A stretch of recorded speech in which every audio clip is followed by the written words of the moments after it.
నమస్తే. స్మితా సబర్వాల్ ఈమె యొక్క ఐఏఎస్ ఈ మధ్య వివాదాలకు కేంద్ర బిందువుగా మారుతున్నారు. వరుసగా ట్వీట్లు చేసి ప్రభుత్వాన్ని కొంత ఇరకాటంలో పెట్టే ప్రయత్నం చేస్తున్నారు.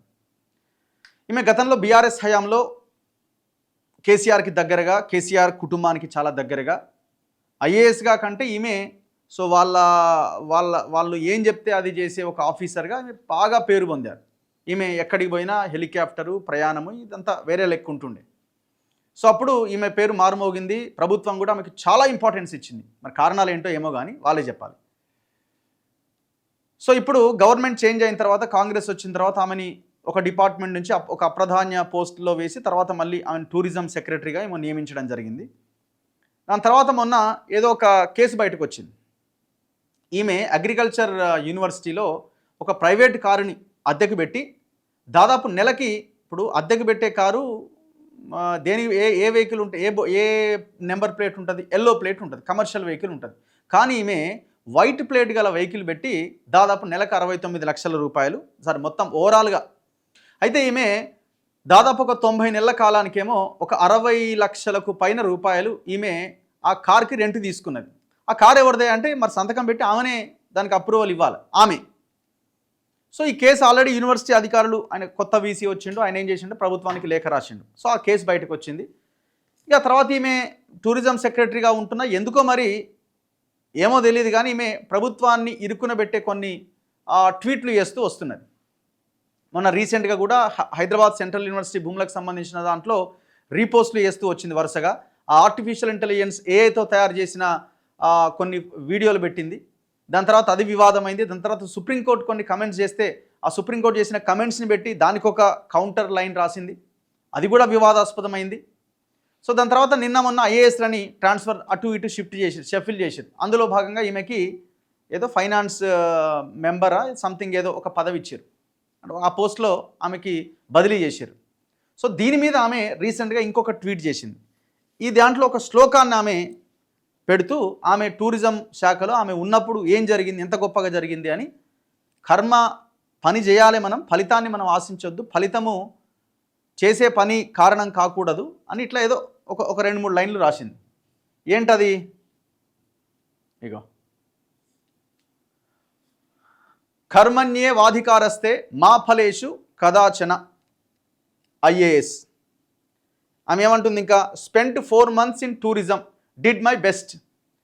ఈ 4 అంశాలు ఆమె బాగా పనిచేసిందట.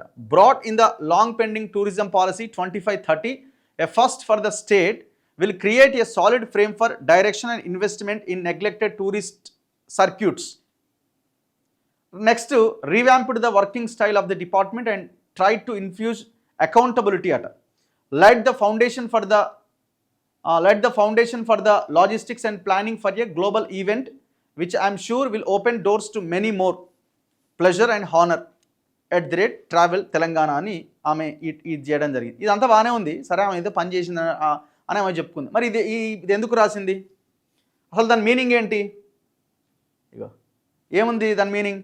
కర్మణ్యే వాధికారస్తే మా ఫలేషు కదాచన అంటే ఇందులో ఏమున్నది? కర్మలను చేయడానికే మనకు హక్కు ఉన్నది. అంటే పనులు చేయడానికే, పని చేయడానికే మనకు హక్కు ఉన్నది. ఆ కర్మలను సదా అప్రమత్తతో చేస్తూ ఉండాలి. ఎప్పుడూ కర్మిష్టిగానే ఉండాలి. నెల మొత్తం పూర్తి చేసిన తర్వాతనే జీతం వస్తుంది. ఫలితాన్ని తర్వాతి నెలలోనే అనుభవించగలుగుతాం. వివరణ: వర్తమానంలో దుక్కి దున్ని విత్తు చల్లి చేనుకు సంరక్షణ చేస్తేనే భవిష్యత్తులో పంట చేతికొస్తుంది. విత్తనాలు చల్లగానే పంట పండి ధాన్యం చేతికి రాదు. అలాంటివే మనం పొందే కర్మ ఫలాలు కూడా. వర్తమానంలో సుఖ సంతోషాలు గత జన్మల మంచి కర్మల ఫలితాలు, కష్టాలు నష్టాలు చెడు కర్మల ఫలితాలు. అలాగే వర్తమానంలోని కర్మ ఫలాలను భవిష్యత్తులో అనుభవిస్తాం. ఈ వర్తమాన జన్మకు సంబంధించిన పరిమితమైన జ్ఞానంతో ఇప్పుడు అనుభవిస్తున్న కర్మ ఫలాలు. సో ఇట్లా ఇగో ఇంకా కరెక్ట్గా చెప్పాలంటే మనం పనులు చేస్తూనే ఉండాలి, పనిని ఎక్కడా మానకూడదు అని దీని యొక్క అర్థం మనకు కనబడతా ఉన్నది. ఇప్పుడు ఈమె మరి ఈ లైన్ ఎందుకు పెట్టినట్టు? అంటే మేము పని చేసినా కూడా ఫలితం రాలేదని ఆ ట్వీట్ చేయడం జరిగిందా? దేనికోసం ఈ స్ట్రైట్ లైన్, ఈ ఒక లైన్ పెట్టడం జరిగింది? సో ఆమె దానికి ఆన్సర్ చెప్పాలా, డైరెక్ట్గా చెప్పొచ్చు కదా, ఇండైరెక్ట్గా దేనికోసం? సో నేను ఇంత పని చేసినా నాకు ఇంకొక దానికి ట్రాన్స్ఫర్ చేశారని, బదిలీ చేశారని చెప్పుకుంటుందా? ఆవేదనతో లేకపోతే కోపంతో ఇంకో దాంతో రగిలిపోతున్నదా? కర్మ చేశాం, పని చేశాం, కానీ దాని ప్రతిఫలం మనం ఆశించొద్దు అని అంటే ఆ యాంగిల్లో ఆ మీనింగ్ వచ్చేలాగా, సో మేము పని చేసుకుంటూ వెళ్తున్నాం కానీ రిజల్ట్ మా చేతిలో లేదు, వాళ్ళు ఇచ్చిన దగ్గరికి పోవాల్సిందే, సో మేము ఇంత బాగా పని చేసినామని చెప్పుకునే ప్రయత్నం చేస్తున్నారా? మీరు అది కూడా పెట్టాలమ్మా. ఇప్పుడు ఆ 61 లక్షలు 69 లక్షలు 90 నెలల కాలానికి మీరు ఏ రకంగా ఆ రెంటు తీసుకున్నారో వేరే వాళ్ళకి మీ వాళ్ళకి ఇచ్చిర్రో మరి ఎట్లా సంతకం పెట్టిరు మీరు? మరి దాని మీద ఎందుకు చేయరు? మరి ఆ కర్మ ఫలితమే అనుకోండి ఇది కూడా. ఆ మీరు అంటున్నారు కదా, చెప్తున్నారు కదా, ఇది కూడా ఆ కర్మ ఫలితమే అనుకోండి. ఆ కర్మ ఫలితమే మీకు ఒక అప్రధాన్య పోస్టులోకి పెట్టేశారేమని అనుకోండి. ఆ యాంగిల్ ఎందుకు అనుకోకూడదు?